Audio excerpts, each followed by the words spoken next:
پیارے آقا صلی اللہ علیہ وآلہ وسلم کی بارگاہ میں عیسائیوں کا وفد ایک جماعت نجران سے آئی، اور یہ بڑے بڑے عیسائی تھے، دنیا عیسائیت کے بڑے بڑے لوگ تھے۔ جب یہودیوں کو پتہ چلا تو وہ بھی آ گئے، اور حضور کے سامنے ان دونوں کا مناظرہ شروع ہو گیا۔ حالانکہ آج بھی جو موجودہ بائبل ہے، جو انجیل کو انہوں نے بدل کر اب وہ اسے بائبل کہتے ہیں، اور اس میں کئی تحریفات ہیں، تو اتنی تحریفات ہونے کے باوجود آج بھی بائبل میں موسیٰ علیہ السلام کا ذکر ہے، توریت کا ذکر ہے۔ لیکن ہوا یہ کہ عیسائیوں نے جب یہودیوں سے یہ کہا کہ تم کسی مذہب پر نہیں ہو، کسی دین پر نہیں ہو، تم عیسیٰ علیہ السلام کو نہیں مانتے، انجیل کو نہیں مانتے، تو تمہارا کوئی دین نہیں، تو یہودیوں نے غصے میں آ کر کہا، عیسائیوں سے کہا کہ تمہارا بھی کوئی دین نہیں۔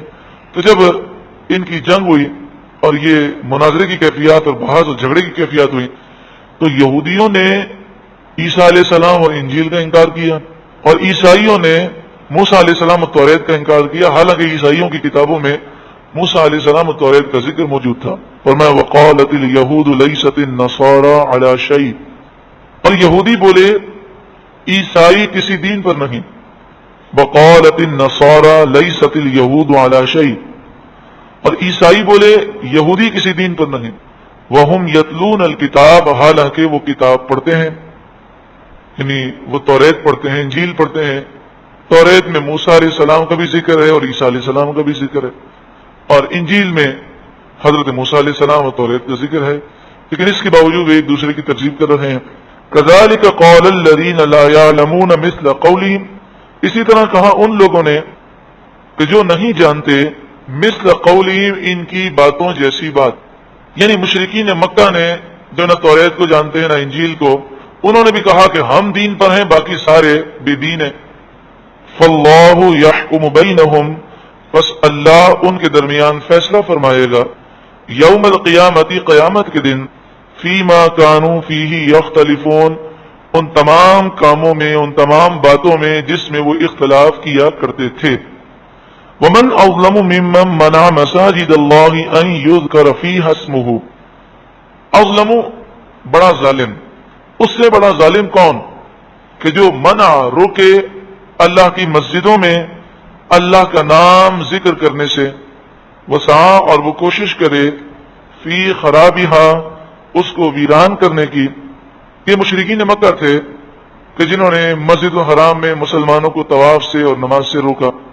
اولئک ما کان لہم ان یدخلوها الا خائفین، یہی وہ لوگ ہیں کہ جنہیں مسجد میں داخل ہی نہیں ہونا چاہیے تھا مگر خائفین، ڈرتے ہوئے۔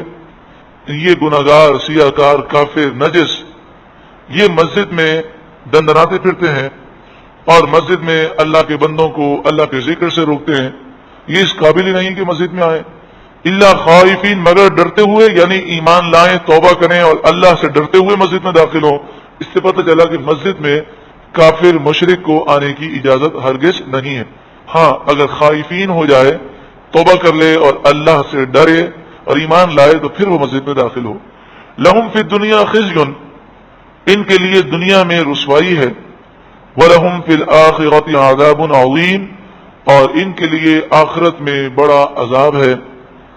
جو مسجدوں کی بے حرمتی کرے، مسجد میں اللہ کے ذکر سے روکے، وہ دنیا میں بھی رسوا ہوتا ہے اور آخرت میں بھی بربادی ہے۔ یہ بات یاد رکھے کہ مسجدوں کی ویرانی صرف مسجد کو توڑنا ہی نہیں، بلکہ مسجد کے نمازیوں کو تکلیف دینا، مسجد میں گندگی کرنا، شور شرابہ کرنا، دنیا کی باتیں کرنا، یہ سب منع ہے۔ ایسا کوئی کام نہیں کرنا چاہیے کہ لوگ مسجدوں سے دور ہوں یا ان کی عبادات میں خلل واقع ہو۔ آج ہمارے یہاں پر موبائل فون لے کر لوگ مسجدوں میں جاتے ہیں، میوزک بجتا ہے، گانے بجتے ہیں، بلکہ مسجد الحرام میں طواف کے دوران بھی یہ آوازیں آتی ہیں، لوگ اس کا خیال نہیں کرتے۔ یہ مسجد کی بہت بڑی بے ادبی ہے۔ اسی طرح مسجد میں گندگی کرنا یا دنیا کی باتیں کرنا، مثلا جب نکاح کی محفل مسجد میں ہوتی ہے تو لوگ بہت زور زور سے دنیا کی باتیں کرتے ہیں، حالانکہ دنیا کی باتیں کرنے والوں کے لیے یہ وعید ہے کہ خطرہ یہ ہے کہ اس کے 40 سال کے نیک اعمال برباد ہو جائیں گے۔ تو اس لیے اس بات کی ہمیں فکر کرنی چاہیے کہ جو مسجد کا ادب کرے گا وہ اللہ کے گھر کا ادب کرے گا، اور جو اللہ کے گھر کا ادب کرے گا دنیا اور آخرت میں اسے برکتیں ملیں گی۔ اللہ رب العالمین ہمیں عمل کی توفیق و سعادت نصیب فرمائے۔ ارشاد فرمایا وَلِلَّهِ الْمَشْرِقُ وَالْمَغْرِبُ، اور اللہ ہی کے لیے ہے مشرق اور مغرب۔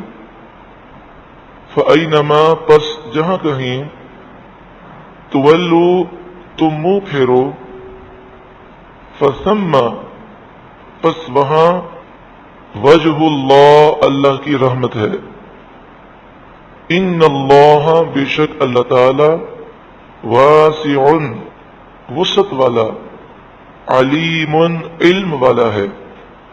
اور اللہ ہی کے لیے ہے مشرق اور مغرب، بس تم جہاں کہیں منہ پھیرو تو وہاں اللہ کی رحمت تمہاری طرف متوجہ ہے۔ بے شک اللہ تعالی وسعت والا، علم والا ہے۔ اس آیت کریمہ میں لفظ وجہ اللہ، اس کو پہلے سمجھ لیں، پھر آیت کریمہ کا شان نزول ہم سماعت کرتے ہیں۔ وجہ اللہ کے لفظی معنی کیا ہوتے ہیں؟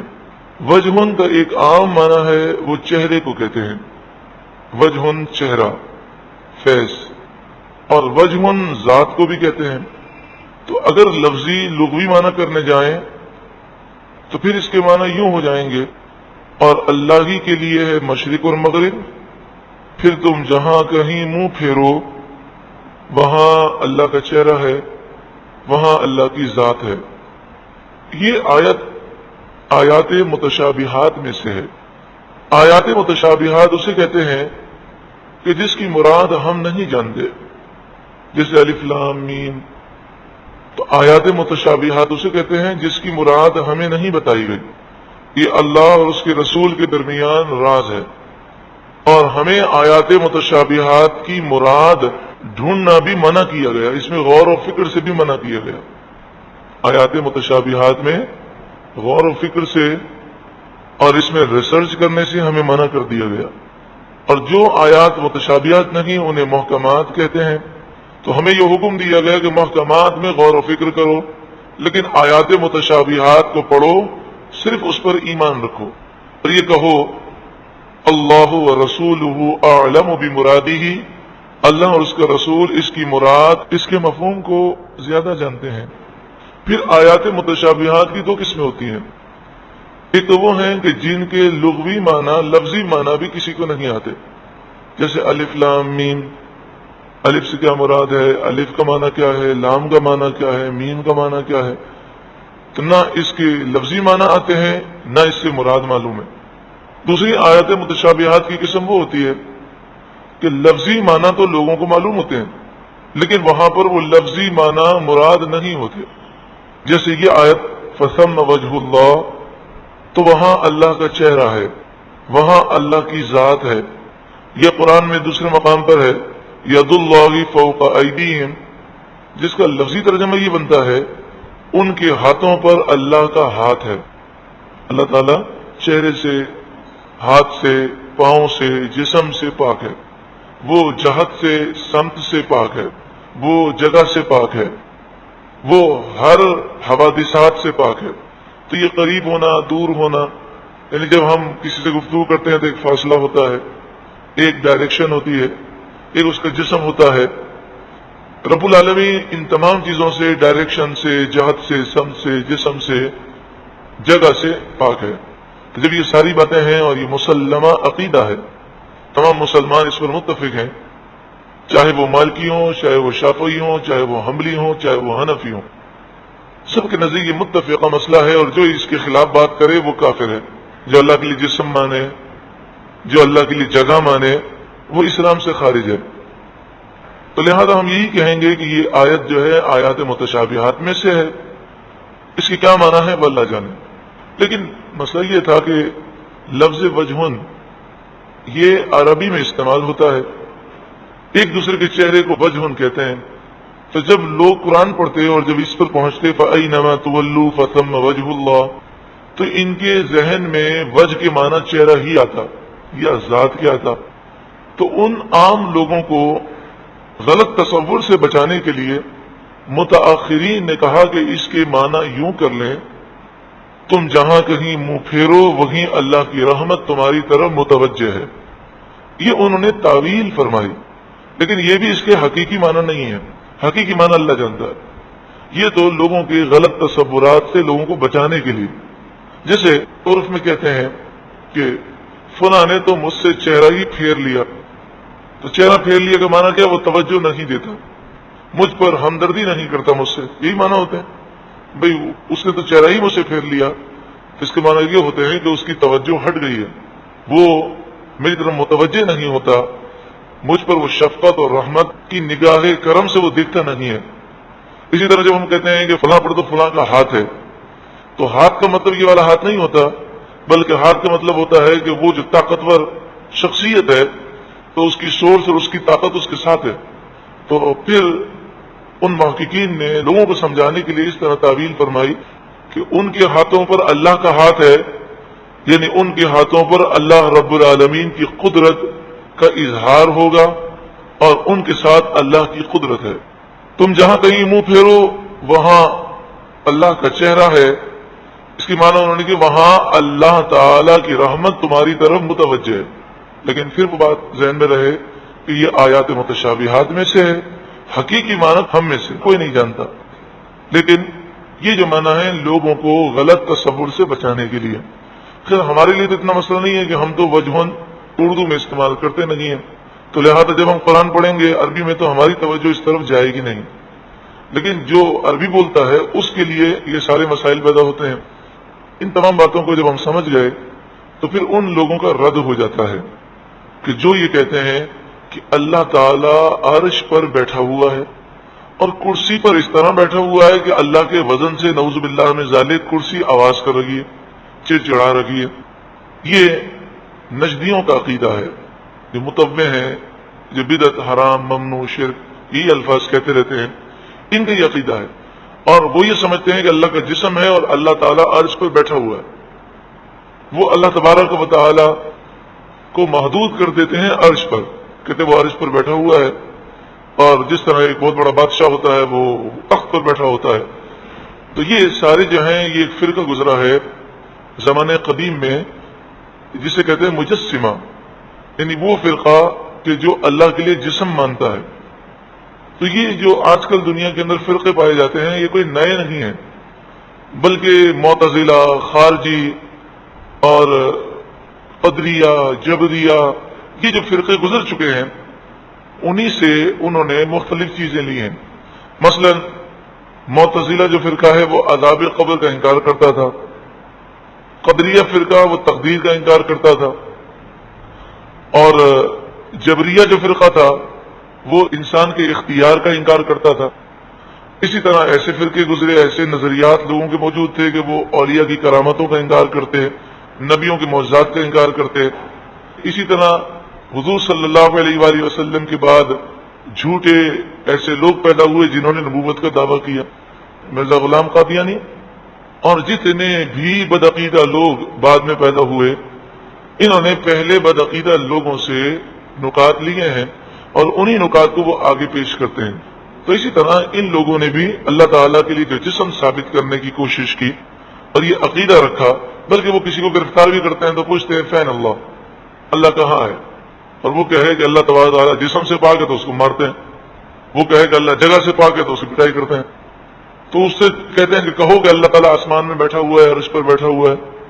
یہ آیت کریمہ بھی آیات متشابہات میں سے، جس کے لفظی معنی تو یہ ہے کہ اللہ تعالیٰ نے استوا فرمایا عرش پر۔ استوا سے کیا مراد ہے وہ اللہ جانے اور اللہ کی عطا سے اس کے محبوب جانے، لیکن یہ عقیدہ ایک مسلم عقیدہ ہے، اللہ تعالیٰ جسم سے پاک ہے، جگہ سے پاک ہے، ڈائریکشن سے پاک ہے، سمت سے، جہت سے، یعنی ڈائریکشن سے پاک ہے۔ یہ تفصیل سے اس لیے آپ کو بتا دیا گیا کہ یہ عقیدے میں خرابی آج امت محمدیہ میں پائی جاتی ہے، یعنی جو امت محمدیہ سے ہونے کا دعویٰ کرتے ہیں، جہالت کی وجہ سے وہ یہ کہتے ہیں اللہ اوپر بیٹھا ہے، وہ اللہ کے بارے میں جب یہ تصور بیان کرتے ہیں تو یہ کفر ہے۔ اللہ تبارک و تعالی ہمیں صحیح عقائد پر ہمیشہ کاربند رہنے کی توفیق عطا فرمائے۔ پھر اس آیت کریمہ کا ترجمہ سماعت کیجیے، وَلِلَّهِ الْمَشْرِقُ وَالْمَغْرِبُ، اور اللہ ہی کے لیے مشرق ہے اور مغرب ہے۔ فَأَيْنَمَا، پس جہاں کہیں، تولو، تم اپنا منہ پھیرو، فَثَمَّ، تو وہاں، وجہ اللہ، اللہ کی رحمت تمہاری طرف متوجہ ہے. ان اللہ، بے شک اللہ تعالی، واسع علیم، وسعت والا، علم والا ہے. اب اس کے شان نزول کے بارے میں 6 قول ہیں، 6 باتیں بتائی گئی، اور یہ 6 باتیں کوئی الگ الگ نہیں ہیں. یہ قرآن مجید فقان حمید کا معجزہ ہے کہ کبھی کبھی ایسا ہوتا کہ 6 واقعات ہوتے، 10 واقعات ہوتے، ایک آیت نازل ہوتی اور وہ ایک آیت ان تمام واقعات کا جواب ہوتی. اسی طرح ایک آیت سے کئی باتوں کے مفہوم اور کئی نکات الحمدللہ پائے جاتے ہیں. اب اس سے اندازہ کیجیے کہ سورہ فاتحہ ہمارے جیسا پڑھتا ہے تو بیچارہ وہ ترجمہ یہ اچھی طرح سمجھ لے، بڑی بات ہے. لیکن بزرگان دین نے کیا لکھا، بڑی بڑی تفسیروں میں بزرگان دین کے اقوال لکھے گئے. کسی نے کہا میں نے سورہ فاتحہ پڑھ کے 10,000 علوم حاصل کیے، تو کسی نے کہا میں نے 2 لاکھ سے زائد علوم حاصل کیے. تو یہ قرآن ایک بہت بڑا سمندر ہے علم کا. اس سمندر سے ہیرے جواہرات وہی نکال سکتا ہے جو غوطہ لگانے کی صلاحیت رکھتا ہے. تو ایک تو واقعہ یہ ہوا کہ صحابہ کرام علیہ رضوان نبی اکرم صلی اللہ علیہ وآلہ وسلم کے ساتھ سفر میں تھے. اندھیری رات تھی. اس وقت قبلے کی سمت اور ڈائریکشن کا تعین نہ ہو سکا، تو ہر صحابی نے سوچ و بچار کر کے جس طرف اس کے دل نے رہنمائی کی اس طرف منہ کر کے انہوں نے نماز ادا کی. اپنے کھڑے ہونے کی جگہ پر انہوں نے ایک پتھر رکھ لیا، اور جہاں انہوں نے سجدہ کیا اس جگہ پر ایک پتھر رکھ لیا. جب صبح ہوئی تو انہوں نے اپنی ڈائریکشن کو چیک کیا تو تمام صحابہ کرام علیہ رضوان کی ڈائریکشنیں مختلف تھیں. کسی نے رات کو مشرق کی طرف منہ کر کے نماز پڑھی تھی، کسی نے مغرب کی طرف، کسی نے شمال کی طرف، کسی نے جنوب کی طرف. اب قبلہ تو ایک سمت ہے، تو اس میں وہ پریشان ہوئے اور حضور صلی اللہ علیہ وآلہ وسلم کی بارگاہ میں انہوں نے مسئلہ عرض کیا. تو اس پر یہ آیت کریمہ نازل ہوئی کہ مشرق اور مغرب تو اللہ ہی کے لیے. اگر تم کہیں ایسی جگہ پر ہو جہاں پر تمہیں ڈائریکشن قبلے کی صحیح معلوم نہ ہو سکے تو تم تحری کرو، سوچ و بچار کرو، اور پھر تمہارا دل جس طرف کہے اس طرف منہ کر کے نماز پڑھ لو. اب وہ قبلہ ہو اس طرف یا نہ ہو، اللہ تبارک و تعالیٰ کی رحمت تمہاری طرف متوجہ ہے، تمہاری نماز ہو جائے گی. لیکن یہ مسئلہ کہاں پر ہے کہ جہاں پر قبلے کی ڈائریکشن معلوم کرنے کا کوئی ظاہری سبب ذریعہ موجود نہ ہو. مثلا مسجد موجود ہے تو مسجد کی ڈائریکشن سے، مسجد کی محراب کی ڈائریکشن سے، یا آپ دیہات میں اگر سفر کریں تو آپ دیکھیں کہ مسجد کی جو محراب ہوتی ہے اس کو آپ دور سے دیکھیں تو آپ کو اس دیوار کے پیچھے ایک ابھار محسوس ہوتا ہے. تو اس کی ڈائریکشن سے آپ اندازہ کر سکتے ہیں کہ قبلہ کس طرف ہے. یا سورج کو دیکھ کر بھی بسا اوقات اندازہ ہو جاتا ہے. قبلہ نما موجود ہوتا ہے، اس سے پتہ چل جاتا ہے. یا وہاں پر کوئی شخص موجود ہے تو اس سے پوچھا جائے. لیکن جب یہ سارے عوامل نہ ہوں تو پھر انسان سوچو بچار کر لے اور جس طرف اس کا دل کہے اس طرف منہ کر کے نماز پڑھے. پھر رب نے کتنی آسانی فرمائی. اگر نماز کے دوران مثلا ایک رکعت وہ ختم کر کے جب دوسری رکعت کے لیے کھڑا ہوا اور اس کے دل کا خیال بدل گیا اور خیال کرتا ہے کہ نہیں یہاں پر قبلہ نہیں ہے، اس طرف قبلہ ہے، تو اس پر لازم ہے کہ فوراً نماز کے دوران وہ اپنا ڈائریکشن چینج کر دے. لیکن نماز دوبارہ شروع سے نہ پڑھے، اسی کو جاری رکھے. وہ پہلی رکعت ہو گئی، پھر جب تیسری رکعت میں آیا پھر اسے خیال ہوا کہ نہیں قبلہ اس طرف نہیں ہے اس طرف ہے، تو فوراً ڈائریکشن کو چینج کر دے، سمت کو چینج کر دے. پھر چوتھی رکعت میں خیال آیا کہ نہیں اس طرف ہے تو اس طرف کر دے. 4 رکعتیں 4 سمت میں پڑی ہیں، یہ چاروں اس کی ہو گئیں. لیکن یہ مسئلہ یاد رہے کہ جب دل کا خیال اور جو تحری ہے وہ چینج ہو جائے تو ایسی حالت میں اسے رخ چینج کرنا ضروری ہے. لیکن یہ بات یاد رہے کہ اگر وہاں پر لوگ موجود تھے اور اس نے پوچھا نہیں اور سوچو بچار کر کے نماز پڑھ لی اور پھر بعد میں اس نے لوگوں سے پوچھا یا لوگوں نے اسے بتایا کہ جناب آپ نے قبلے کی طرف رخ کر کے نماز نہیں پڑھی، تو پھر اس صورت میں اس کی نماز نہیں ہوگی. کیونکہ ہم ابھی سن چکے یہ مسئلے کی اجازت اس کے لیے ہے کہ جو ایسی جگہ پر نماز پڑھ رہا ہو کہ اسے قبلہ بتانے والا بھی کوئی نہ ہو اور کوئی اور طریقہ نہ ہو جس سے وہ قبلے کو پہچان سکے. دوسرا واقعہ یہ ہوا کہ جیسا کہ بخاری شریف اور مسلم شریف میں ہے کہ نبی اکرم صلی اللہ علیہ وآلہ وسلم جب سفر پر ہوتے تو آپ چلتے ہوئے جانور پر اور چلتی ہوئی سواری پر نوافل ادا فرماتے. تو چلتے ہوئے جانور پر، چلتی ہوئی سواری پر، مثلا چلتی ہوئی بس ہے یا چلتی ہوئی ٹرین ہے، یا آپ گھوڑے پر سوار ہیں اور وہ چل رہا ہے، تو اس پر آپ فرض نہیں پڑھ سکتے. اسی طرح وتر نہیں پڑھ سکتے، واجب نہیں ادا کر سکتے، اور فجر کی سنتوں کو نہیں پڑھ سکتے. لیکن فرض کے علاوہ، واجب یعنی وتر کے علاوہ، اور فجر کی 2 رکعت سنت کے علاوہ باقی جتنی بھی سنتیں مؤکدہ ہیں، غیر مؤکدہ ہیں اور نوافل ہیں، سب کو چلتی ہوئی ٹرین پر اور چلتی ہوئی بس پر اور چلتی ہوئی سواری پر پڑھ سکتے ہیں. اس میں کوئی حرج نہیں ہے. جہاں تک پلین میں یا کشتی میں نماز پڑھنے کا تعلق ہے، تو وہ کشتی جو سمندر کے اندر ہے اور وہ تیز رہی ہے، اسی طرح وہ پلین جو ہوا میں اڑ رہا ہے، اس میں ہر قسم کی نماز ہو جاتی ہے. یعنی فرض بھی ادا ہو سکتے ہیں، واجب بھی، سنت فجر بھی، اور اس کے علاوہ دیگر جو نماز ہے وہ بھی ادا ہو سکتے ہیں. اس میں کوئی حرج نہیں.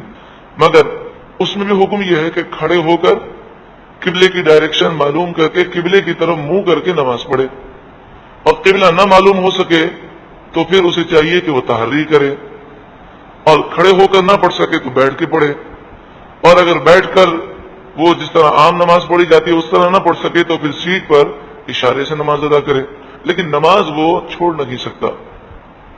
تو یہ آیت کریمہ مسافر کے لیے نازل ہوئی.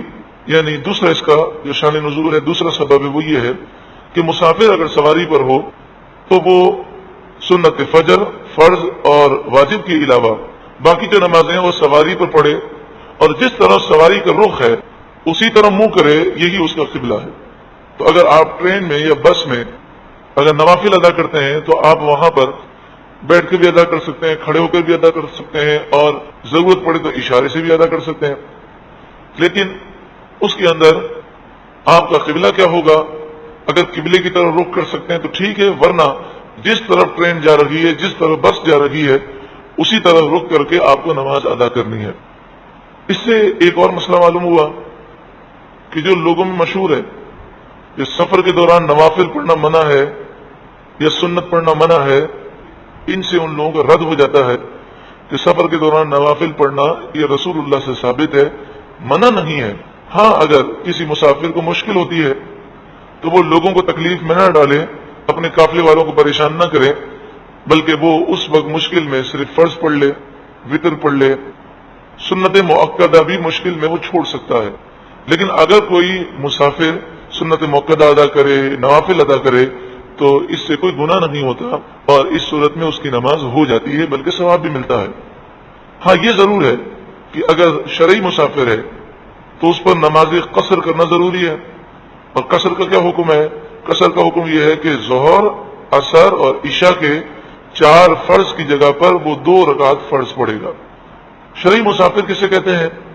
وہ شہر سے باہر جانے کا ارادہ رکھتا ہو اور اس ارادے سے وہ شہر سے باہر چلا جائے، شہر کی آبادی اور اس کے مضافات ختم ہو جائیں، اور اس کا 92 کلومیٹر یا اس سے زائد دور جانے کا ارادہ ہو.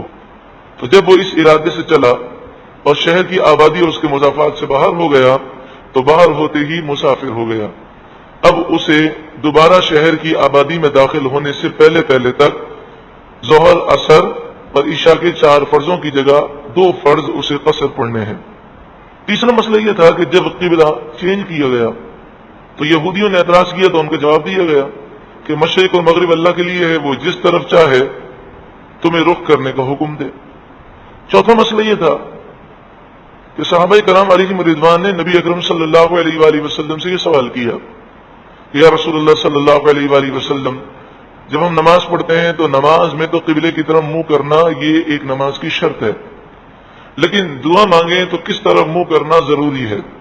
تو اس پر یہ آیت کریمہ نازل ہوئی کہ دعا جو ہے اس کے لیے کوئی ڈائریکشن کو خاص نہیں کیا گیا، چاروں طرف جس طرف بھی منہ کر کے دعا مانگی جائے اللہ رب العالمین قبول فرمائے گا. تو اس سے ان لوگوں کا رد ہو جاتا ہے کہ جو قبلے کی طرف منہ کر کے دعا کرنا فرض سمجھتے ہیں، ضروری سمجھتے ہیں، اور قبلے سے ہٹ کر اگر کوئی دعا کرے تو اریدت، شرک اور حرام سمجھتے ہیں. یہ بات درست ہے کہ قبلے کی طرف منہ کر کے دعا مانگنا یہ افضل ہے، لیکن جس طرح باوضو دعا مانگنا افضل ہے اور کوئی بے وضو دعا مانگے پھر بھی قبول ہے، تو اسی طرح وہ قبلے کی طرف منہ کر کے دعا مانگے تب بھی صحیح ہے اور وہ افضل ہے، اور قبلے سے ہٹ کر دعا مانگے پھر بھی کوئی حرج نہیں۔ مثلا آپ تمام کا چہرہ قبلے کی طرف ہے، لیکن جب ہم دعا کرتے ہیں تو ہمارا چہرہ تو جو ہے قبلے کی طرف نہیں ہوتا، اسی طرح خطیب کا چہرہ بھی قبلے کی طرف نہیں ہوتا۔ اصل میں بات یہ ہے کہ جب انسان مکہ مکرمہ مدینہ منورہ جاتا ہے اور وہ رسول اللہ صلی اللہ علیہ وآلہ وسلم کے روضہ اقدس کی طرف یا کسی مقدس مقام کی طرف رک کر کے دعا مانگے تو بعض نادان اسے شرک سمجھتے ہیں، تو وہ کہتے ہیں الی القبلہ الی القبلہ۔ اب وہ الی القبلہ تو کہہ دیتے ہیں اور پکڑ کے قبلے کی طرف کر بھی دیتے ہیں، لیکن وہ سوچتے نہیں ہیں کہ جس بارگاہ میں حاضر ہوئے ہیں رسول اللہ کے دربار میں، وہاں پر آ کر رسول اللہ کو پیٹ کرنا کیا یہ مومن کو زیب دیتا ہے؟ حضرت امام مالک رضی اللہ تعالیٰ عنہ کی صحیح روایت موجود ہے کہ آپ نے خلیفہ منصور کو دیکھا کہ وہ مسجد نبی شریف میں ذرا اونچی آواز سے بات کر رہا، تو آپ نے فرمایا خلیفہ، رسول اللہ صلی اللہ علیہ وآلہ وسلم کی تعظیم جس طرح آپ کی حیات ظاہری میں ضروری ہے، آپ کے وصال کے بعد بھی آپ کی تعظیم اسی طرح ضروری ہے، یہاں پر اونچی آواز سے بات نہ کرو۔ تو خلیفہ نے جب یہ سنا تو وہ چپ ہو گیا اور پھر کہنے لگا کہ میں ابھی حضور کے دربار میں حاضری کا شرف جو ہے وہ مجھے پانا ہے، یا اس نے کہا کہ میں نے پا لیا ہے، اب مجھے دعا کرنی ہے، تو میں قبلے کی طرف منہ کر کے دعا کروں یا رسول اللہ کی طرف منہ کر کے دعا کروں؟ تو امام مالک لاکھوں حدیثوں کے حافظ، محدث، مفسر اور کس مقام پر فائل ہیں، وہ شرک اور بدعت کو سب سے زیادہ سمجھنے والے ہیں، یعنی اس دور کے جتنے لوگ ہیں ان کے مقابلے میں تو سب سے زیادہ سمجھنے والے ہیں، اور وہ تو وہ بزرگ ہیں کہ جنہوں نے ان بزرگان دین سے فیض لیا ہے کہ جن کی زندگیاں اللہ کی عبادت میں اور دین کی خدمت میں گزری۔ تو امام مالک نے فرمایا اے خلیفہ منصور، تو قبلے کی طرف منہ کر کے دعا نہ مانگ، رسول اللہ کی طرف منہ کر کے دعا مانگ، کہ یہ رسول اللہ تیرے بھی وسیلہ ہیں اور تیرے جد امجد حضرت آدم علیہ السلام کے لیے بھی وسیلہ ہیں۔ تو حضور صلی اللہ علیہ وآلہ وسلم کی طرف منہ کر کے جو دعا مانگی جائے گی اس میں نیت یہی ہوتی ہے کہ دعا تو انسان کس سے مانگ رہا ہوتا ہے؟ اللہ سے مانگ رہا ہوتا ہے، لیکن حضور کی طرف منہ کر کے اس لیے دعا مانگتا ہے کہ اللہ ان کے وسیلے سے دعا قبول فرما۔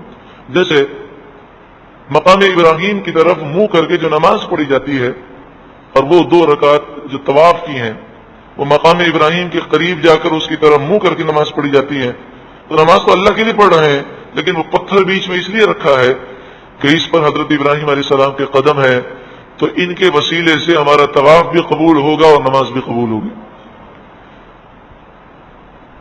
5واں مسئلہ یہ تھا کہ پیچھے اس بات کا ذکر تھا کہ کچھ لوگ وہ ہیں جو اللہ کے گھر میں اللہ کے ذکر سے روکتے ہیں، تو ان کے متعلق فرمایا کہ وہ دنیا میں اور آخرت میں رسوائی سے اور آخرت میں بڑے عذاب سے بچ نہیں سکتے ہیں۔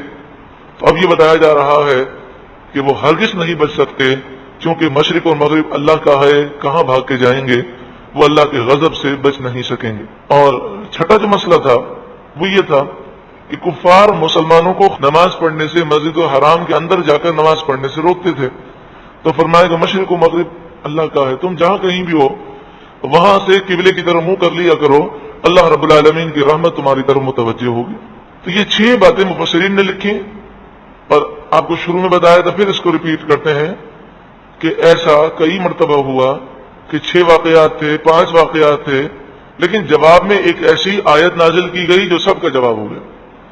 وَلِلَّهِ الْمَشْرِقُ وَالْمَغْرِبُ، اور اللہ ہی کے لیے مشرق اور مغرب ہے۔ فَأَيْنَمَا تُوَلُّوا فَثَمَّ وَجْهُ اللَّهِ، تم جہاں کہیں منہ پھیرو بس وہاں اللہ کی رحمت ہے جو تمہاری طرف متوجہ ہے۔ ان اللہ واسع علیم، بے شک اللہ وسعت والا، علم والا ہے۔ یہودیوں نے کہا کہ حضرت عزیر اللہ کے بیٹے ہیں، نعوذ باللہ من ذالک۔ عیسائیوں نے کہا حضرت عیسیٰ علیہ السلام اللہ کے بیٹے ہیں، اور مشرکین مکہ نے یہ کہا، مشرکین مکہ کے ایک گروہ نے یہ کہا کہ فرشتے اللہ کی بیٹیاں ہیں۔ تو ان تمام لوگوں کا رد کیا گیا اور فرمایا وَقَالُوا اتَّخَذَ اللَّهُ وَلَدًا سُبْحَانَهُ، وقالوا، اور وہ بولے، اتخذ اللہ، اللہ نے بنا لیا، ولدن، اولاد سبحانہ اسے پاکی ہے۔ کسی بزرگ سے ان کے شاگرد نے پوچھا، حضرت سوال ہے کہ جب اتخذ اللہ ولدن قرآن میں آیا تو اتخذ اللہ ولدن یہ تو مشرکین کا کلام ہے اور سبحانہ یہ اللہ کا کلام ہے، جو مشرکین کی گفتگو کا وہ رد کر رہا ہے۔ تو عام طور پر یہ ہوتا ہے کہ جب مشرکین کا کوئی مقولہ ذکر کیا جائے اور پھر اللہ کا کلام آئے تو بیچ میں وقف کیا جاتا ہے، اور بعض جگہ وقف لازم ہوتا ہے، میم ہوتا ہے کہ یہاں رکنا ضروری ہے۔ تو انہوں نے کہا کہ پھر مشرکین کے اس گندے کلام میں اور ان کا جو رد ہے سبحانہ اس کے درمیان وقف نہیں بلکہ لا لکھا ہوا ہے جہاں پہ رکنا ہی منع ہے، ایسا کیوں ہے؟ تو انہوں نے فرمایا بات یہ ہے کہ یہ کلام اتنا گندا ہے کہ فوراً اس کا رد کرنا ضروری ہے، کیونکہ اولاد اس کی ہوتی ہے جو عورت سے نکاح کرے، اور نکاح کے بعد وہ سارے معاملات۔ تو جب اللہ تعالیٰ جسم سے پاک ہے، بیوی سے پاک ہے، تو اس کے لیے اولاد کہنا کتنی بڑی گالی ہے، کتنی بڑی توہین ہے، کتنی بڑی بے ادبی ہے، نعوذ باللہ من ذالک۔ تو فوراً اس کا رد کیا گیا، جیسا کہ حدیث پاک میں نبی اکرم صلی اللہ علیہ وآلہ وسلم نے فرمایا، اللہ تعالیٰ فرماتا ہے ابن آدم نے مجھے گالی دی، یعنی میری بے ادبی کی، توہین کی، میرے لیے اولاد بتائی حالانکہ میں اولاد سے اور بیوی سے پاک ہوں۔ بل لہو ما فی السماوات والارض، بلکہ لہو اللہ ہی کے لیے ہے، ما جو کچھ فی السماواتی آسمانوں میں ہے، والارض اور زمین میں ہے۔ زمین آسمان میں جو کچھ بھی ہے وہ اللہ ہی کا ہے۔ جب وہ سب اللہ ہی کا ہے تو اس کی کوئی اولاد کیسے ہو سکتی ہے؟ کیونکہ انسان اپنے مکان کا تو مالک ہے، اپنی گاڑی کا تو مالک ہوتا ہے، لیکن اپنی اولاد کا مالک نہیں ہوتا۔ اولاد اس کا جز ہے اور کوئی اللہ کا جز بننے سے پاک ہے۔ اولاد کی ضرورت ہمیں ہے کہ ہم بوڑھے ہو جائیں گے، ہم دنیا سے چلے جائیں گے تو ہماری جائیداد کو کون سنبھالے گا، ہمارے کاروبار کو کون سنبھالے گا، بڑھاپے میں ہمیں سہارا کون دے گا؟ رب العالمین ان تمام چیزوں سے پاک ہے۔ کل لہو قانتون، ہر کوئی اسی کا فرما بردار ہے۔ قانتون فرما بردار، یعنی زمین و آسمان کی ساری مخلوق، ساری چیزیں اللہ کی فرما بردار ہیں، سوائے انسان اور جنات کے کہ ان میں جو کافر ہیں، مشرک ہیں، وہ اللہ کے نافرمان ہیں، اور وہ بھی مرتے وقت اور قبر میں اور قیامت کے میدان میں اللہ کو مانیں گے، مگر اس وقت کا ماننا ان کا قبول نہ کیا جائے گا۔ بدیع السماوات والارض، بدیع کے معنی ہوتے ہیں بنانے والا، پیدا کرنے والا، لیکن لفظ بدیع جو ہے یہ بڑی گہرائی رکھتا ہے۔ اس کے معنی ہوتے ہیں بغیر میٹر کے، بغیر مثال اور نمونے کے بنانے والا۔ جیسے ہمارے یہاں پر ہم کہتے ہیں کہ فلاں نے بلب ایجاد کیا، فلاں نے ٹائر بنایا، اور بڑے فخر سے لوگ کہتے ہیں جناب یہ ٹائر اگر نہ ہوتا تو دنیا کی جتنی ترقیاں ہیں وہ آگے جا کر ٹائر پر ہیں۔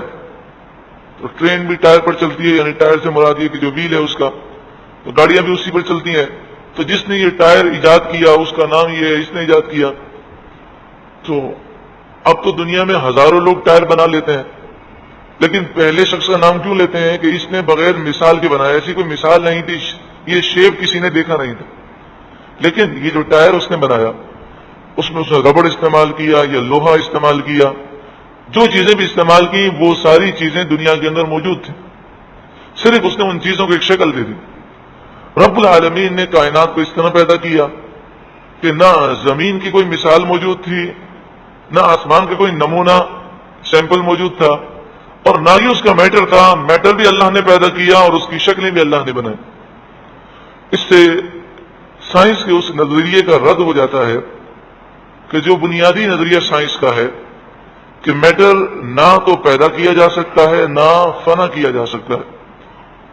تو اگر یہ نظریہ اس لحاظ سے ہو کہ ہم یعنی انسان، عام انسان، نہ وہ میٹر کو فنا کر سکتا ہے نہ وہ میٹر کو بنا سکتا ہے۔ مثلا وہ مثال دیتے ہیں موم بتی ہے، تو موم بتی کو جلائیں تو آپ کہتے ہیں موم بتی فنا ہو گئی، تو کہتے ہیں موم بتی فنا نہیں ہوئی بلکہ وہ ایک حالت سے دوسری حالت میں تبدیلی ہو گئی۔ پہلے وہ موم کی شکل میں تھی، اب وہ دھوئیں کی شکل میں تبدیل ہو گئی۔ تو وہ کہتے ہیں کہ میٹر جو ہے وہ ختم نہیں ہوتا، بلکہ ایک حالت سے دوسری حالت میں چلا جاتا ہے، جیسے انسان مٹی بن گیا۔ تو اس طرح وہ مثالیں دیتے ہیں۔ تو اگر یہاں تک عقیدہ ہو کہ عام انسان تو اس کے علاوہ کچھ نہیں کر سکتا، وہ نہ تو میٹر کو بنا سکتا ہے اور نہ ہی فنا کر سکتا ہے، لیکن اللہ رب العالمین ہر چاہت پر قادر، اور اللہ کے محبوب بندے جو معجزات اور کرامتیں دکھاتے ہیں اس میں میٹر بنتا بھی ہے اور میٹر کو فنا بھی ہے، کیونکہ ان کی کرامتیں، ان کے معجزات اللہ کی قدرت کے مظہر ہیں۔ سر سید احمد خان اور پرویز غلام احمد اور اس طرح کے جو نیچری لوگ تھے، مرزا غلام قادیانی اور یہ لوگ، جو یہ سارے نیچری لوگ ہیں، نیچر کو انہوں نے سب سے اہمیت دی۔ تو ان کا عقیدہ یہ ہے کہ جو چیز نیچر کے خلاف ہو وہ چیز وہ نہیں مانتے۔ تو جیسے سر سید احمد خان نے اس بات کا انکار لکھا، حضرت عیسیٰ علیہ السلام بغیر باپ کے پیدا ہوئے، سر سید اس کا انکار لکھتے ہیں اور کہتے ہیں یہ کیسے ہو سکتا ہے، یہ تو نیچر کے خلاف ہے۔ حضرت موسیٰ علیہ السلام نے عصا ڈالا تو وہ اژدہا بن گیا، اور اس نے 300 اونٹوں کا بوجھ نگل لیا، پھر ہاتھ ڈالا تو دوبارہ عصا بن گیا۔ تو وہ کہتے ہیں جناب یہ نیچر کے خلاف ہے، ہماری عقل میں نہیں آتا، یہ عام طور پہ ایسا نہیں ہوتا۔ تو یہ سوچ بالکل کافروں والی سوچ ہے۔ جو معجزات کا انکار کرے گا اور جو ان باتوں میں تعویلیں کرے گا وہ اسلام سے باہر ہوگا۔ یہ تعویلیں جس طرح کی وہ کر رہے ہیں یہ جھوٹی تعویلیں ہیں۔ بدیع السماوات والارض، آسمان و زمین کا بدیع، یعنی آسمانوں کو اور زمین کو اس نے بغیر نمونے، بغیر میٹر کے پیدا فرمایا، میٹر بھی خود پیدا فرمایا اور ان کی شکلیں بھی خود بنائی، اور یہ کام اس کے لیے کوئی مشکل نہیں، کوئی چاہت اس کے لیے مشکل نہیں۔ وَإِذَا قَضَى أَمْرًا، اور جب وہ فیصلہ کرے کسی کام کا، قضا فیصلہ کرے، امرن کوئی کام، فَإِنَّمَا يَقُولُ لَهُ وہ تو اس سے صرف یہ فرماتا ہے، فَإِنَّمَا آپ اس کا ترجمہ صرف سمجھیں، فَإِنَّمَا يَقُولُ لَهُ وہ تو اسے صرف یہ فرماتا ہے، کیا فرماتا ہے، کن ہو جا، فَيَكُون تو وہ ہو جاتی ہے۔ اب ان لوگوں کا رد ہے کہ جو اپنے آپ کو رسول اور نبی جیسا سمجھتے تھے، اور وہ کہتے تھے کہ اگر آپ پر وحی نازل ہوتی ہے اور فرشتہ نازل ہوتا ہے، اب اللہ سے ہم کلام ہوتے ہیں، تو ہم بھی تو انسان ہیں، ہمیں کوئی فرشتہ نظر نہیں آتا، ہم پہ تو کوئی وحی نہیں آتی، ہم سے تو اللہ کلام کیوں نہیں کرتا۔ دوسرا مسئلہ یہ تھا کہ وہ کہتے تھے کہ جو نشانی ہم مانگ رہے ہیں وہ دکھاؤ، حالانکہ نشانی دکھانے کا مقصد یہ ہوتا ہے کہ یقین آ جائے کہ یہ اللہ کے سچے نبی ہیں۔ باقی جو وہ نشانی مانگ رہے ہیں وہ دکھانا، تو اس میں مسئلہ یہ ہے کہ قانون قدرت یہ ہے کہ جب کفار نے نشانیوں کو مطالبہ کیا اور ان سے کہا گیا کہ اگر یہ نشانی دکھا دی گئی تو کیا تم ایمان لاؤ گے، انہوں نے کہا بالکل ایمان لائیں گے، اور پھر جب وہ نشانی دکھائی گئی اور انہوں نے انکار کیا تو پھر فوراً اللہ کا غضب نازل ہوا، عذاب نازل ہوا۔ جیسے صالح علیہ السلام کی قوم سمود نے اونٹنی کا مطالبہ کیا کہ پہاڑ پھٹ جائے اور پہاڑی جتنی اونٹنی باہر نکلے ہم ایمان لے آئیں گے، لیکن جب وہ اونٹنی باہر نکلی اور وہ ایمان نہ لائے اور انہوں نے اس اونٹنی کو شہید کر دیا تو فوراً اللہ تعالیٰ کا غضب اور عذاب نازل ہوا۔ لیکن حضور کی آمد کے بعد، حضور رحمت للعالمین ہے، تو کافروں پر بھی اجتماعی عذاب نہیں آئے گا، تو اس لیے ان کے مطالبات پورے نہ کیے گئے۔ ہاں ایسی نشانیاں ضرور دکھا دی گئیں کہ حق ان کے لیے بالکل واضح ہو گیا کہ حق یہ ہے اور باطل یہ ہے۔ وقال الذین، اور بولے وہ لوگ، لا یعلمون جو کچھ نہیں جانتے، جاہل ہیں، نہ توریت کا علم ہے، نہ انجیل کا علم ہے، نہ زبور کا علم ہے، وہ بولے لولا یکلمنا اللہ او تأتینا آیہ، کیوں اللہ ہم سے کلام نہیں کرتا، لولا یکلمنا اللہ، کیوں اللہ ہم سے کلام نہیں کرتا، او تأتینا آیہ، یا کیوں ہمارے پاس نشانی نہیں آتی۔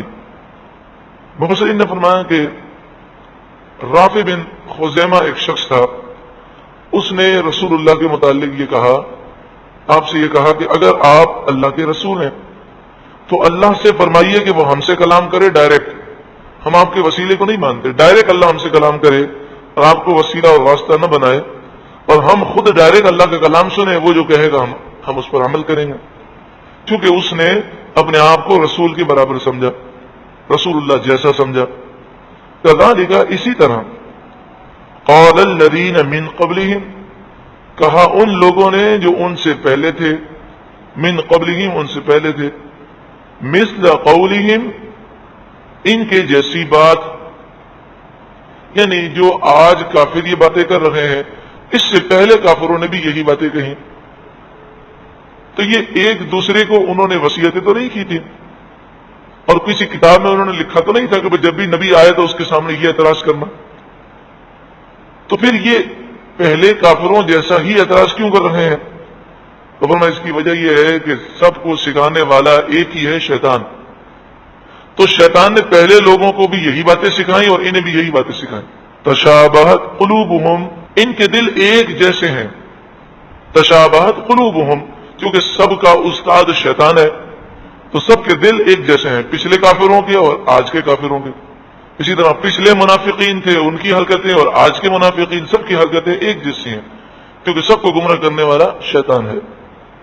قد بینا الآیات، بے شک ہم نے روشن بیان کر دیا، واضح کر دیا، الآیات نشانیوں کو، قد بے شک بینا ہم نے واضح بیان کر دیا، الآیات نشانیوں کو۔ کہتے نشانی کیوں نہیں آتی، نشانی کیوں نہیں آتی؟ ہزاروں نشانیاں دکھائیں، خود نبی اکرم صلی اللہ علیہ وآلہ وسلم سراپا نشانی ہے، آپ سر سے لے کر پاؤں مبارک تک معجزہ ہیں، اللہ کی برہان ہے، اور آپ کی آنکھ مبارک یہ کئی معجزات کو لیے ہوئے، تو آپ کے کان مبارک کئی معجزات کو لیے ہوئے ہیں، اور حقیقت یہ ہے کہ اس پر تمام سیرت نگار متفق ہیں، یعنی جو مستند سیرت نگار ہیں، حقیقت یہ ہے کہ اگر رسول اللہ کوئی معجزہ نہ بھی دکھاتے تو رسول اللہ کا چہرہ یہ معجزے کے لیے کافی تھا۔ جس نے رسول اللہ کے چہرے کو دیکھا اور پھر اس نے انکار کیا، اس نے ضد کی وجہ سے انکار کیا، ورنہ انہیں تو رسول اللہ کی بات پر اتنا یقین تھا کہ کوہ صفا پر جب نبی اکرم صلی اللہ علیہ وسلم نے فرمایا کہ اگر میں کہوں کہ پیچھے سے لشکر آ رہا ہے، تمہیں لشکر نظر نہ آئے تو یہ بتاؤ کہ تم اپنی آنکھوں پر یقین کرو گے، میری بات پر یقین کرو گے؟ تو انہوں نے کہا کہ ہم یہ کہیں گے کہ ہماری آنکھیں دھوکہ کھا گئی ہیں، آپ سچے ہیں، آپ جھوٹ نہیں بول سکتے۔ تو نبی اکرم صلی اللہ علیہ وآلہ وسلم نے فرمایا پھر کہو کہ اللہ کے سوا کوئی معبود نہیں، تو یہ بدک گئے اور اول پول بکتے ہوئے یہاں سے بھاگ گئے۔ تو فرمایا کہ معجزات مانگتے ہیں، ہم نے تو کئی معجزات دکھا دیے۔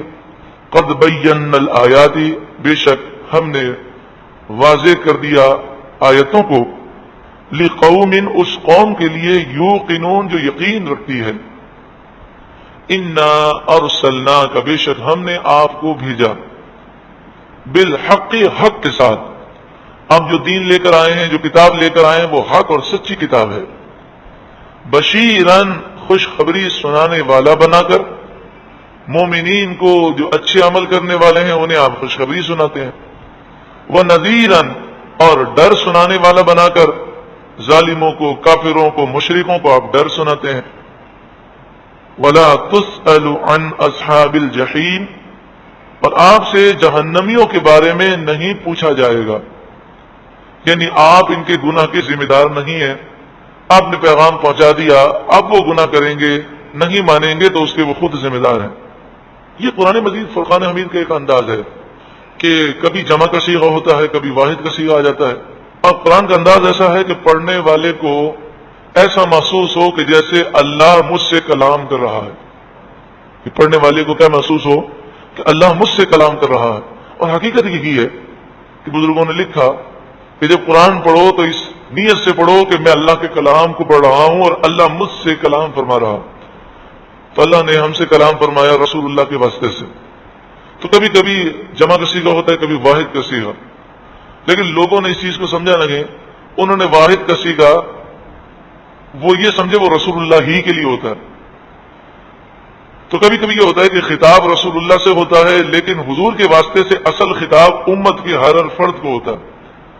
تو یہاں بھی یہی معاملہ ہے، وَلَن تَرْضَىٰ عَنْكَ الْيَهُودُ وَلَا النَّصَارَىٰ، اور ہرگز تم سے راضی نہ ہوں گے یہودی اور نہ ہی عیسائی، حتیٰ یہ کب راضی ہوں گے؟ یہاں تک کہ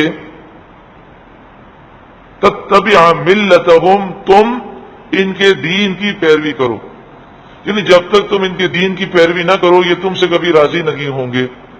قیامت تک آنے والے مسلمانوں کو خطاب ہے کہ اے قاری، اے سننے والے، اے قرآن پڑھنے والے، اس مسئلے کو یاد رکھ لے کہ نہ امریکہ تم سے راضی ہونے کا ہے نہ برطانیہ۔ یہ جتنے کافر ہیں اگر دوستی کرتے ہیں تو اپنے مفاد کے لیے، جب تک تمہارے دل کے اندر ایمان موجود ہے یہ کبھی تم سے راضی نہیں ہوں گے، تم چاہے کتنے بھی ماڈرن ہو جاؤ، کتنے بھی دین سے دور ہو جاؤ، یہ تمہارے دشمن ہی رہیں گے۔ تو تم یہ مت سمجھنا کہ آج جو مسائل ہیں اس لیے ہیں کہ تم اللہ کا نام لیتے ہو، مسجدوں میں جاتے ہو، قرآن پڑھتے ہو، فیشن سے دور بھاگتے ہو، بلکہ جتنے تم ان کی باتیں مانو گے یہ اور شیر ہوں گے۔ اور یہ ایک حقیقت ہے کہ جب سے مسلمانوں نے یہودیوں اور عیسائیوں کے فیشن کو اپنایا مسائل اور بڑھتے گئے اور یہودیوں اور عیسائیوں نے اور حملے کیے، اور جب تک ہم نے ان کے فیشن کو ٹھکرا دیا اور رسول اللہ کی سنتوں کو گلے سے لگایا، کفار ہمارے نام سے بھی کانپتے تھے۔ جب تک تم ان کے دین کی پیروی نہیں کرو گے اس وقت تک یہ تم سے کبھی راضی نہیں ہو سکتے، اور ہم کبھی ان کے دین کی پیروی ہم کر نہیں سکتے۔ تو جب تک یہ لا الہ الا اللہ محمد رسول اللہ کا نور ہمارے دلوں میں ہے اس وقت تک یہ ہمارے دشمن ہیں۔ آپ نے دیکھا ہے کہ فلسطین کے چھوٹے چھوٹے بچے، عورتیں، بوڑھے، جوان، انہیں اسرائیلی فوجی یہودی بے دردی کے ساتھ شہید کر رہے ہوتے ہیں، اور ایسے ایسے واقعات کہ ایک بچہ ہے اس نے ایک چھوٹا سا پتھر لیا اور کسی فوجی کو مارا تو پوری فوج اس کو مارنے کے لیے بھاگ رہی ہے۔ اب باپ جو ہے اس بچے کو اپنی گود میں لیتا ہے اور گود میں چھپاتا ہے تو وہاں بھی اس کو شہید کر دیا جاتا ہے۔ یہ دردناک منظر دنیا نے دیکھا، لیکن یہ امن کے ٹھیکیداروں کو کوئی رحم نہیں آیا۔ تو یہ جو آپ فلسطینی مسلمانوں کی حالت دیکھیں تو ان میں اکثر کا یہ حال ہے، وہ نمازوں سے دور ہیں، دین سے دور ہیں، ان کا فیشن بھی وہی یہودیوں عیسائیوں جیسا، لباس بھی وہی، ان کے طور طریقے بھی وہی، لیکن پھر بھی یہ یہودی دشمن کیوں ہے؟ کیونکہ ان کے دل میں ایمان کا نور ہے۔ تو جب تک مسلمان ہے یہ اس وقت تک اس کے دشمن ہے۔ ہمیں چاہیے کہ ہم دامن مصطفیٰ کو تھام لیں، انشاءاللہ اللہ تعالی ہمیں دوبارہ غلبہ نصیب فرمائے گا۔ قل اے محبوب آپ فرمائیے، ان ہدی اللہ هو الہدی، بے شک اللہ کی ہدایت ہی ہدایت ہے، جسے اللہ ہدایت دے وہی کامیاب ہوتا ہے، وہی نور کی طرف جاتا ہے۔ وَلَئِنِ اتَّبَعْتَ أَهْوَاءَهُمْ، اور اگر تم نے ان کی خواہشات کی پیروی کی، یہاں خطاب ہر قرآن پڑھنے والے سے یعنی حضور کے واسطے سے اصل خطاب امت کو ہے، اور اگر تم نے اے سننے والے ان یہودیوں عیسائیوں کی خواہشات کی پیروی کی، جس طرح آج ہم کر رہے ہیں کہ کلمہ رسول اللہ کا پڑھتے ہیں لیکن طریقے یہودیوں عیسائیوں کے اپناتے ہیں۔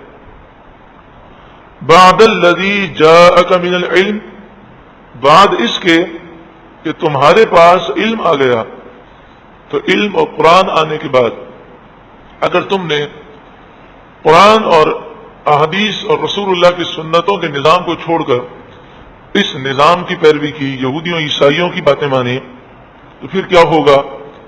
ما لک من اللہ من ولی ولا نصیر، تو اللہ کے غضب سے تجھے بچانے والا نہ کوئی دوست ہوگا نہ کوئی مددگار۔ تو آج یہی حالت مسلمانوں کی ہے، نہ کوئی دوست کام آ رہا ہے نہ کوئی مددگار، پستے جا رہے ہیں۔ الذین، وہ لوگ آتیناہم الکتاب، جنہیں ہم نے کتاب دی، یعنی وہ توریت کے ماننے والے، انجیل کے ماننے والے، زبور کے ماننے والے، پچھلے نبیوں کو ماننے والے، کہ جو واقعی اپنے نبیوں کی تعلیمات اور اپنی آسمانی کتابوں کی تعلیمات پر عمل کرتے تھے، ان کا ذکر ہے۔ وہ لوگ جنہیں ہم نے کتاب دی، یتلونہ، وہ اس کتاب کو پڑھتے ہیں، حق تلاوتی، جس طرح پڑھنے کا حق ہے۔ اب کسی کتاب کے پڑھنے کا حق تو ہم ادا نہیں کر سکتے، لیکن یہاں مراد ہے کہ آسمانی کتاب پڑھنے کا جو حق ان پر لازم تھا وہ لازمی حق وہ ادا کرتے ہیں، اور وہ 5 حقوق ہیں۔ اللہ کی کتاب پر ایمان لائے، اللہ کی کتاب کو پڑھے، اللہ کی کتاب کو سمجھے، اللہ کی کتاب پر عمل کرے، اللہ کی کتاب کی دعوت عام فرمائے۔